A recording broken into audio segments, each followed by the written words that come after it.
Selamun Aleyküm əziz müsəlmanlar. Keçən dərsimizdə biz oxşar hərflər barədə danışdıq. Bu gün isə söz verdiyimiz kimi Quranla əlaqədar olan ə, vəqf işarələri haqqında, yəni dayanma işarələri haqqında öyrənəcəyik Allahın izni ilə. Bunları bilmək bizə Quran oxuduqda nəfəsimizi dərməyə, həmçinin də səlis və düzgün şəkildə oxumağa kömək edəcəkdir inşallah. Demək, bu işarələr çoxdur. Mən sizə ən çox rastlaşacağınız, deməli, bu işarələr barədə danışacağam. Onları hal-hazırda ekranda görürsünüz. İndi isə gəlin onları ayrı-ayrılıqda keçək və ayələrdə necə tətbiq olunmasına bir yerdə baxaq. Bismillah. Əvvəlcə ilk işarəmizi götürək. Bu işarə haqqında onu deyə bilərik ki, bu deməli mim hərfinin biraz deməli çətinə yazılmış formasıdır. İndi Qurandan misalda da görəcəksiniz özünüz. Bu işarəni gördüksə mütləq dayanmaq lazımdır. Gəlin də bir məsələn ayəyə baxaq, necə olur, ayədə necə tətbiq olunur. Baxın, bu Qurandan ayədir. Əvvəlcə ayəni tam şəkildə oxuyaq. Mən yavaş-yavaş da əvvəlki dərslərdə olduğu kimi oxumayacağam, çünki düşünürəm ki, tələbələr artıq öyrəşiblər. Mən çox da sürətlə olmasa da birbaşa oxuyacağam. İnnəmə yəstəcibullezînə yəsmə'un. Baxın, burada həmən bu işarə qoyulubdur. Əslinə qalsa burada deməli, yəsmə'unə və arxasından bu oxulan bilərdir. Lakin bu işarə onu göstərir ki, biz burada dayanmalıyıq. Aydındırmı? Və yeri gəlmişkən, deməli, dayanma işarəsi zamanı biz nə etməliyik? Nələr, yəni, necə dayanmalıyıq?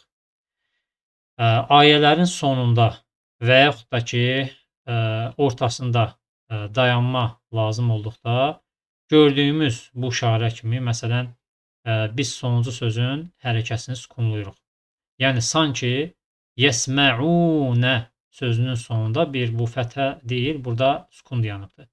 Və bu şəkildə biz ortada və yaxud da ayənin ortasında dayanma işarəsi olduqda və yaxud da ayənin sonunda dayanmaq lazım olduqda biz sonuncu hərəkəni sukunluyuruq və olur yəsmə'un. Yəsmə'unə deyil, yəsmə'un. Həmçində eyni şəkildə burada da sonuncu sözümüz yurcə'unə yazıbdır. Lakin biz ayələrin sonunda dayandığımıza görə oxuyuruq yurcə'un. Sanki burada da buradakı kimi sukun dayanıbdır. Bəli. Deməli, hər iki yerdə, yəni dayanma işarəsi olan bu yerdə və həmçində ayənin sonunda deməli, sözün sonuncu hərəkəsi fəthə idi. Fəthə ilə bitirdi, lakin biz bunu sukunladıq. Eyni şəkildə dayanma işarəsi sözün sonuncu hərəkəsi kəsrə və yaxud da dammə olduqda da eyni şəkildə biz sukunluyuruq. Fərqi yoxdur, istəyir fəthə, istəyir kəsrə, istəyir də dammə ilə bitsin.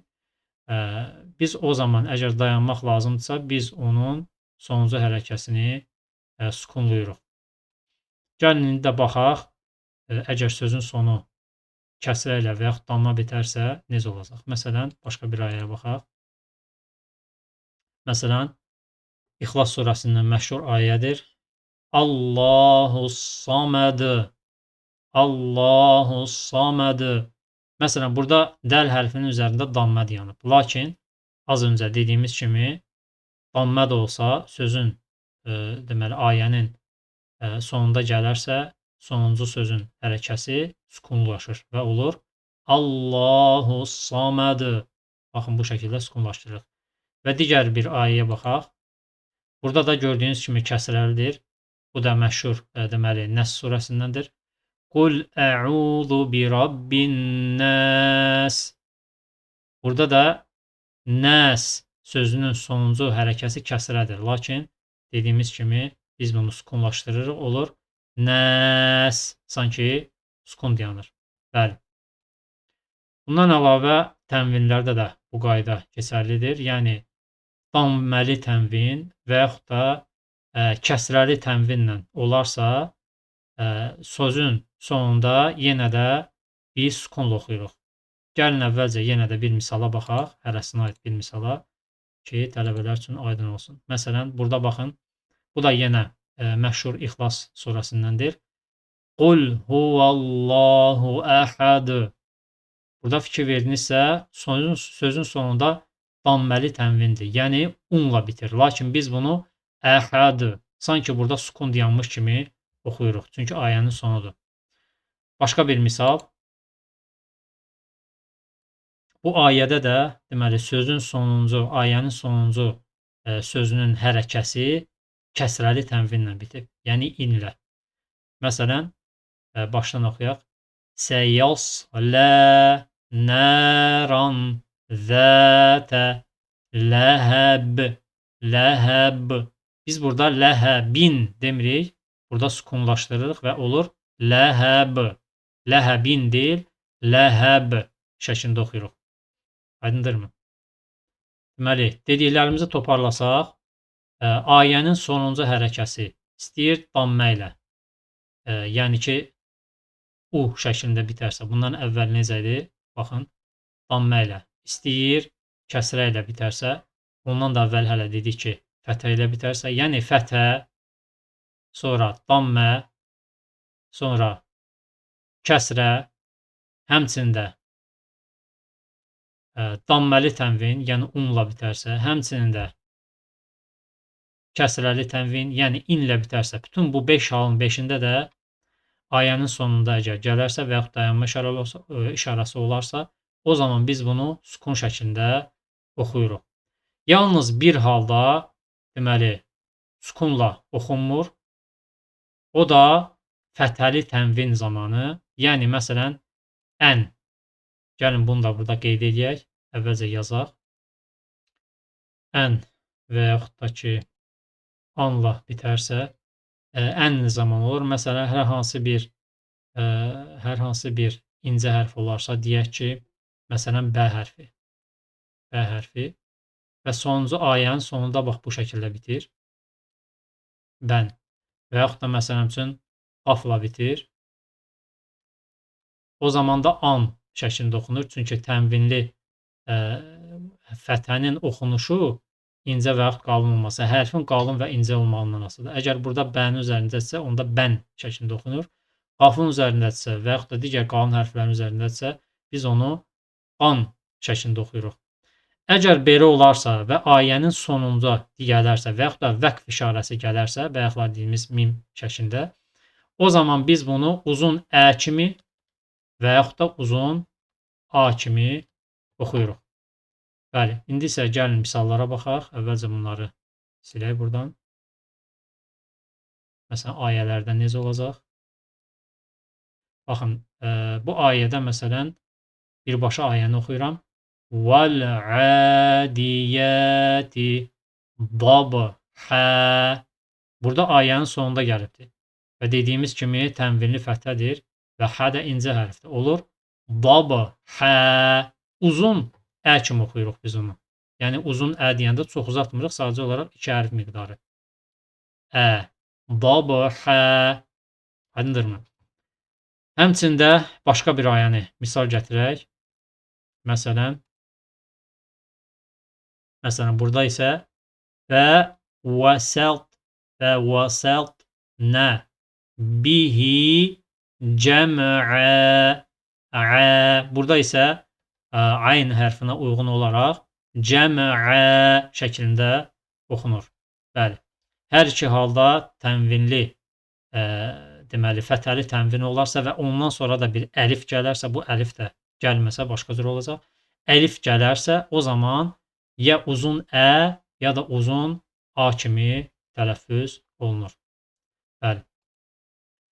Yaxşı, biz ilk vəqf işarəsini keçdik. İndi isə gəlin digər vəqf işarələri haqqında danışaq, onlarla tanış olaq. Növbəti vəqf işarəmiz Deməli, baxın bu işarədir. Lə, yəni ki, dayanmaq olmaz işarəsidir. Yaşılla göstərmişəm. Yəni ki, keçin, oxuyun, keçin. Dayanmadan oxuyun, keçin. Yəni yol işarəsi şəklinə bəzətmişəm. Sanki yol işarəsində necə ki, yaşıl olanda dayanmadan keçirik. Bunu da ona bənzədərək həmçinin də beyninizdə rahat qalması üçün yaşılla işarələmişəm. İndi isə gəlin daha bir misala baxaq. Bu deməli ləyə aid. Məsələn, birbaşa ayəni oxuyuram vaxt uzatmadan. Əl-mələikətu tayyibinə yəqulunə. Məsələn, burada biz də gəlib burada lə var. Bax, həmən bu işarə, gördüyümüz bu işarə nə deməkdir? Burada dayanmırıq. Əl-mələikətu tayyibinə yəqulun. Tayyibinə yəqulun. Burada dayanmırıq biz. Əgər burada başqa bir, məsələn, vəqf işarəsi olsaydı, biz dayana bilərik. Tayyibin. Ondan sonra oxuya bilərdik. Yəqulunə və arxasında oxuyardıq. Lakin burada bu işarənin olması onu göstərdir ki, biz burada qətiyyən dayanmağa ixtiyarımız yoxdur. Bəli, növbəti bir işarəyə baxaq. Deməli, bu işarə də çox maraqlıdır. Deməli, iki dənə eyni şəkildə olan deməli, işarə var. 3 nöqtədir. Bunlar nə ifadə edir? Birində dayandıqda o birində keçirsən. Yəni, məsələn, əgər ayədə gəlirsə, gəlin birbaşa ayəyə keçək. Çünki çətin olacaq belə izah eləməyin də mənası olmur. Tətbiqdə daha yaxşıdır. Məsələn, bu ayəmizdir. Ayənin ortasında 2 dənə yerdə gəlibdir. Yəni, burada olduğu kimi. Birinci buradadır, daha sonra burada. Birində dayandıqda o birində keçirsən. Nə deməkdir? Yəni, əgər biz burada dayandıqsa, deməli, burada arxa-arxaya oxuyub keçməliyik. Yox, əgər burada dayanırıqsa, deməli, buradan bura qədər oxuya-oxuya keçməliyik. Yəni, bunu keçib burada dayanmalıyıq. Ya burada dayanırıq, ya burada. İkisindən birində ixtiyarımız var. Məsələn, mən birbaşa ayəni oxuyuram. Əvvəlcə yavaş-yavaş. Zəlikəl kitəbu lə raybə fih. Baxın, fikir verdinizsə, burada keçdim birincidə. Lə raybə fih. Və burada kəsrə var. Burada sukunlaşdırdım. Oldu. Lə raybə fih. Və buradan sonra artıq davam edirəm. Hudəllil muttəqin.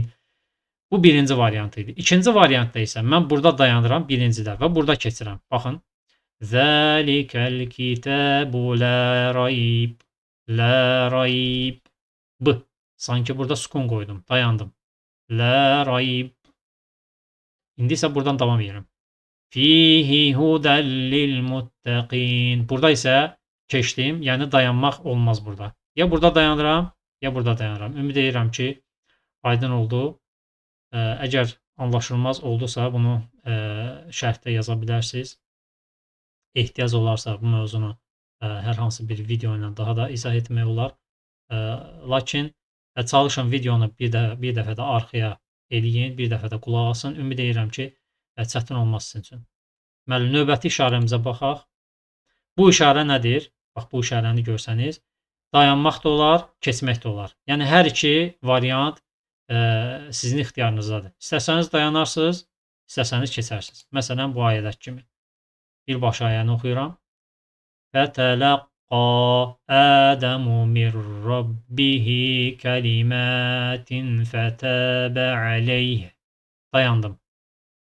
Dayandım və İnnəhu huvət-təvvabur rahim. Bu birinci variant idi. Yəni, mən burada dayanmaq şərti ilə. Əgər mən dayanmasam, bu şəkildə olacaqdı. Fətələqqa Ədəmu min Rabbihi kəlimətin fətəbə aleyhi innəhu huvət-təvvabur rahim. Fikir verdinizsə, mənim özümə də çətin gəldi. Çünki, belə deyək, təngi nəfəs olur adam. Əgər xüsusən də ayə uzundursa. Xüsusən də mən təzə başlayan tələbələrə məsləhət görürəm ki, indi mən həm də öyrətmək məqsədi ilə biraz da yavaşlatdım. Ona görə də təngi nəfəs oldum. Əgər birbaşa rahat oxusaydım, belə olacaqdı. Fətələqqa Ədəmu min Rabbihi kəlimətin fətəbə aleyhi innəhu huvət-təvvabur rahim. Fikir verdinizsə, burada dayanmadan birbaşa oxudum. Birinci variantı da dediyim kimi fətəbə aleyh oxuyub dayana bilərik və arxasınca da İnnehu huvət-təvvabur rahim. Bu şəkildə də və yaxud da arxa-arxaya dayanmadan oxuya bilərsiniz. Bəli, növbəti işarəmizlə tanış olaq, vaxt uzatmadan. Bəli, bu işarə də deməli dayanmaq da olar, davam etmək daha yaxşıdır. Dayana bilərsiniz, lakin davam etmək daha yaxşıdır. İndi isə baxaq. Məsələn, ayədəki kimi Fid-dunya həsənə. Burada dayandım mən. Lakin davam etməyim daha yaxşı idi. Fid-dunya həsənə. Yeri gəlmişkən bayaqlar demişdim ki, deməli, fətəli tənvinlə bitərsə və ondan sonra əlif gələrsə, burada isə əlif görmürsünüz, fikir verirsiniz, əlif yoxdur. Ona görə burada fid-dunya həsənə fətə də, təmərbutə də hə hərfinə çevrilir və həsənə bu şəkildə tələffüz olunur. Və davamında mən belə oxuyuram. Və lə əcrul əxirəti əkbər. Yenə də dayandım, ayənin o tərəfini oxumuram, çünki bizə maraqlı olan məhz bu hissəsi idi. Və yaxud da birbaşa oxuyuram. Necə ki, burada yazılıb, davam etmək daha yaxşıdır. Yəni, ən əfsəli, daha yaxşısı budur. Fid-dunya həsənətən və lə əcrul əxirəti əkbər. Bir də oxuyuram. Fid-dunya həsənətən və lə əcrul əxirəti əkbər. Baxın, bu şəkildə davam edirik və dayanmırıq. Növbəti işarəmizdən tanış olaq. Bu işarəni də görəndə dayanma daha yaxşıdır, amma keçə də bilərsiniz. Yəni, istəsəniz dayanın, istəsəniz keçin. Bu sizin şəxsi ixtiyarınıza bağlı bir şeydir, necə siz eləyin. Lakin dayanma daha yaxşıdır. Ayəyə baxaq. Məsələn, qalu xayra. Baxın, qalu xayra. Burada xayra oxudum, dayandım. Lilləzinə əhsənu. Və mən daha yaxşı olanı, daha əfzal olanı elədim. Lakin, əgər istəsəydim, davam edərdim. Məsələn, belə oxuyacaqdım onda. Qalu xayran lilləzinə əhsənu. Bu şəkildə dayanmadan oxuyuram. Əgər istəsəm, təbii ki. Bəli, növbəti deməli, işarəmizlə də tanış olaq. Burada bəzi, təbii ki, təcvid qaydaları var. Onlara daxil olmuruq. Bizim əsas məqsədimiz bu dəqiqə vəqf dayanma işarələridir. Növbəti. Bəli, işarələrimiz bitdi. Əlhamdülillah. Qısa da olsa məlumat vermiş olduq. Lakin tələbələrə bu işarələrin hamısını yadda saxlamaq çətinlik törədir. Ona görə də mən sizin üçün müxtəsər bir variant hazırlamışam ki, sizin üçün çətin olmasın və yadınızda qalsın. Və Quran oxuyarkən fikirləşməyəsiniz ki, burada mən dayanmalı idim, keçməli idim. Bu tələbələr üçün çox böyük çətinliklər törədir. Demək, ən vacib olanlarını burada götürək. Ən vacib olanlar nədir? Əsas lazımlar. Baxın, bu işarədir. Dayanmaq üçündür. Mütləq dayanmalısınız. Bu işarədir. Oxuyun, keçin. Yəni, dayanmaq olmaz və yaxud da oxuyun, keçin. Və bir də bu işarədir. Birində dayandıqda o birisində keçsən. Birində dayan, o birisində keç. Fərqi yoxdur. İstəyirsən bunda keç, istəyirsən bunda keç. Və yaxud da istəyirsən bunda dayan, birində bu birisində keç. Fərq eləmir. Demək, əziz tələbələr, ən vacib işarələr bunlardır. Digər üçü yadınızda qalmırsa, keçə də bilərsiniz, dayana da bilərsiniz. Yəni, digər işarələri deyəndə bir daha qayıdaq əvvələ. Gördüyümüz kimi, baxın, bu işarədir və bu işarədir. Bu üç işarəni rahat şəkildə istəsəniz dayanın, istəsəniz keçin, bir problem törətmir. Əsas yadınızda saxlanması olanlar, bax, bu üçüdür. Bu üçünlə də hələlik idarə edin. O birisiləri də zamanla, inşallah, öyrəşdikdən sonra əlavə edərsiniz. Bəli. Növbəti dərsimizdə Quranda olan huruful muqatta mövzusuna toxunacaq inşallah. Suallarınız, dərslə əlaqədar fikirləriniz varsa, videonun altında şərh bölməsinə yaza bilərsiniz. Kanallarımıza xüsusən də təzə açılmış WhatsApp kanalımıza, həmçinin də eyni adlı Telegram kanalımıza abunə olmağı, videonu bəyənməyi, şərh yazmağı və digərləri ilə paylaşmağı unutmayın. Çünki bu videonun daha çox insan kütləsinə çatmasına birbaşa səbəbdir və xeyir işə səbəb olan o işi görmüş kimidir. Barakallahu fikum. Esselamu aleykum.